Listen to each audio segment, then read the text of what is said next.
नमस्कार, बॉबी किचन में आपका स्वागत है। जन्माष्टमी पर वैसे भी कान्हा को मेवा पाक का भोग लगाया जाता है, तो बहुत कम मेवाओं से आप बना सकते हैं मेवा पाक, जो बहुत ही स्वादिष्ट बनके तैयार होगी। रेसिपी पसंद आए तो चैनल को सब्सक्राइब ज़रूर से कीजिए। मुझे कमेंट करके ज़रूर से बताइएगा कि आपको ये मेवा पाक की रेसिपी कैसी लगी। इस पाक को बनाने के लिए मैंने ये 2 नारियल लिए हैं। इन्हें सूखा गोला भी कहते हैं। सबसे पहले तो हमें इनको काट लेना है। तो अब ये मैंने सारा नारियल काट लिया है। आप चाहें तो इसे ग्रेटर की हेल्प से ग्रेट भी कर सकते हैं। अब इस नारियल को हमें मिक्सी के जार के अंदर ट्रांसफ़र कर देना है और हमें इसको पीस करके तैयार कर लेना है। तो ये मैंने सारे नारियल को पीस करके तैयार कर लिया है। इसको मैंने बिल्कुल बारीक पीस के तैयार किया है और ये मैंने 2 बार में पीसा है, क्योंकि ये एक बार में जार के अंदर नहीं आता। मेरा नारियल अंदर की साइड से थोड़ा सा येलो कलर का निकल आया था।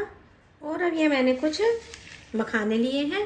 तो आइए अब हम इन्हें फ्राई करने के लिए गैस की तरफ चलते हैं। अब ये एक कढ़ाई के अंदर 1 से 2 टेबलस्पून घी ले लें। घी आप जितना लेना चाहें उतने ले सकते हैं। घी के गर्म हो जाने पर हमें मखानों को इसके अंदर डाल के स्लो टू मीडियम फ्लेम पर अच्छी तरह से चलाते हुए इनको हमें अच्छी तरह से क्रिस्प कर लेना है। इनको कभी भी हाई फ्लेम पर नहीं भूनिएगा, नहीं तो ये अंदर से कच्चे रह जाएंगे और ऊपर से ये सिक करके लाल हो जाएंगे। इसलिए इनको स्लो टू मीडियम फ्लेम पर ही सेक करके क्रिस्प कर लें। मखाने भी अच्छी तरह से रोस्ट हो चुके हैं। ये 4 से 5 मिनट के अंदर रोस्ट हो जाते हैं। मैं आपको इनको तोड़ के दिखा देती हूँ कि ये देखिए कितने आराम से टूट के अलग हो रहे हैं। तो ये बिल्कुल क्रिस्पी हो चुके हैं। अब इन्हें हमें इसके अंदर से निकाल लेना है। अब इस कढ़ाई के अंदर हम फिर दोबारा से घी लेंगे और ये मैं इसके अंदर डालने के लिए 1 बाउल गोंद ले रही हूँ। इससे जो है पाक का टेस्ट बहुत ही बढ़िया आता है। पहले मैं इसके अंदर आधे डाल करके भून लूँगी। एकदम से सारे गोंद को कभी नहीं डालिएगा, क्योंकि ये फूल के मोटे हो जाते हैं। स्लो टू मीडियम फ्लेम पर इन्हें भी भून लें। गोंद को भी मैंने अच्छी तरह से भून लिया है। इनको ज़रूर से अच्छी तरह से भून के तैयार कीजिएगा, नहीं तो ये अंदर से कच्चे रह जाते हैं और खाने में चिपचिपे लगते हैं। पहला बैच मैं निकाल लेती हूँ, इसके बाद हम बाकी का गोंद भी घी डाल के भून लेंगे। गोंद को भून के निकालने के बाद ये मैंने कढ़ाई के अंदर और थोड़ा सा घी ले लिया है। अब इसके अंदर ये 3/4 बाउल में मगज के बीज डाल रही हूँ। इनको खरबूजे के बीज भी कहते हैं। इनको भी हमें मीडियम फ्लेम पर भून लेना है। यह बहुत चटर पटर करते हैं। जब ये चटर पटर करने लगे तो इसका मतलब ये भुनने लगे हैं। खरबूजे के बीज भी हमारे अच्छी तरह से भुन चुके हैं। आप इसमें से जो भी चीज़ कम ज़्यादा करना चाहें वह कर सकते हैं, या फिर जो भी चीज़ आप स्किप करना चाहते हैं वह कर सकते हैं। मैं इसके अंदर काजू और बादाम नहीं डाल रही हूँ। हम इसी तरह से मेवा पाक बना करके तैयार करेंगे।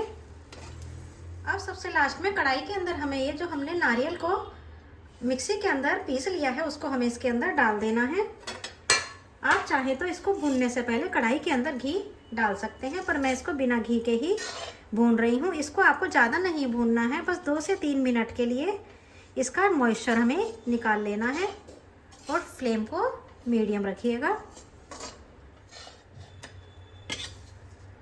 2-3 मिनट के लिए नारियल को भी भून के तैयार कर लिया है। इस तरह से नारियल को भूनने से इसका कच्चापन निकल जाता है और जो इसके अंदर मॉइस्चर होता है वह भी निकल जाता है और इसकी शेल्फ लाइफ बढ़ जाती है। सब चीज़ें हमारी भून के तैयार हो चुकी हैं। तो हमें क्या करना है, हम एक जार लेंगे और उसके अंदर हम ये जो हमने गोंद को फ्राई किया है उसको हमें इसके अंदर डाल करके पीस लेना है। आप इनको किसी कटोरी की हेल्प से भी मैश कर सकते हैं, पर बिल्कुल बारीक हो जाना चाहिए। तो यह देखिए, यह पीस करके बिल्कुल तैयार हो चुका है। तो अब इसे हमें प्लेट के अंदर ट्रांसफ़र कर लेना है। देखिए बिल्कुल बारीक पीस के तैयार हुआ है। अब इसी जार के अंदर मखाना को डाल करके भी पीस लें। मखाना भी हमारा पीस के तैयार है। इसे भी जिसमें हमने गोंद को जिस प्लेट के अंदर हमने गोंद को ट्रांसफ़र करा है उसी के अंदर हम मखाने को भी ट्रांसफ़र कर लेते हैं, क्योंकि हमें ये मिलाना ही है। मखाने को अगर आप थोड़ा सा दरदरा पीसेंगे तो ज़्यादा अच्छी पाक बन के तैयार होगी। अब पाक बनाने के लिए हमें चाशनी की ज़रूरत पड़ेगी। तो हम ये कढ़ाई के अंदर 1 गिलास चीनी को लिया है और ये आधा गिलास इसके अंदर पानी डाल देना है। अब गैस की फ्लेम को मीडियम रखते हुए चाशनी तैयार कर लेनी है। इतनी चाशनी तैयार होती है, इतने हमें एक प्लेट को घी से ग्रीस कर लेते हैं, क्योंकि हमें इसी के अंदर अपनी पाक को जमाना है। चीनी तो हमारी इसके अंदर घुल चुकी है, पर अभी चाशनी बनके तैयार नहीं हुई है। हमें इसके अंदर 1 तार की चाशनी को बनाना है। अभी हमें इसको और पकाना पड़ेगा। चाशनी को पकते हुए 5 से 6 मिनट हो चुके हैं। चाशनी हमारी तैयार हो चुकी है। मैं आपको दिखा देती हूँ कि चाशनी को हमें किस तरह से चेक करना है। इसके अंदर से चाशनी लें और एक बर्तन के अंदर इस तरह से थोड़ी सी निकाल लें। इसको पहले ठंडा हो जाने दें और इसको चलाते रहें और गैस की फ्लेम को बिल्कुल स्लो पर कर दें। तो ये ठंडा हो चुका है। मैं आपको चेक करके दिखा देती हूँ कि हमें किस तरह से चाशनी को चेक करना है। इस तरह से फिंगर पर लीजिए और इसको हमें इस तरह से तार इसका देख लेना है कि देखिए ये तार हमारा अच्छी तरह से खिंच रहा है। तो यह 1 तार की चाशनी बनके तैयार हो चुकी है।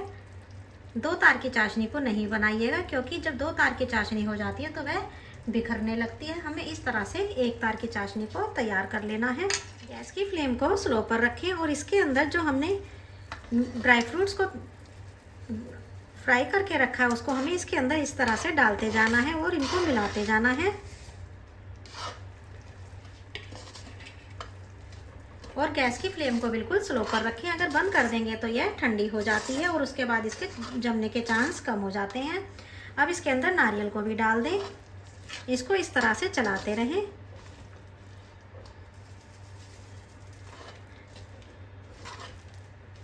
नारियल को मिलाने के बाद अब इसके अंदर खरबूजे की गिरी को भी डाल दें। तो इस तरह से आप बिना मेवा के और बिना मावे के पाक बना करके तैयार कर सकते हैं। बहुत ही स्वादिष्ट लगता है। सारी चीज़ों को अच्छी तरह से मिक्स करें। सारी चीज़ें अच्छी तरह से मिक्स हो चुकी हैं। आपको खुद ही लगने लगा कि ये जमने की कंडीशन में आ चुका है। अब इसको हमें प्लेट के अंदर ट्रांसफ़र कर लेना है और अब इसको हमें किसी कटोरी की हेल्प से इस तरह से दबाते हुए फैला देना है। कटोरी की हेल्प से यह अच्छी तरह से प्रेस हो जाता है और ये फैल भी आराम से जाता है।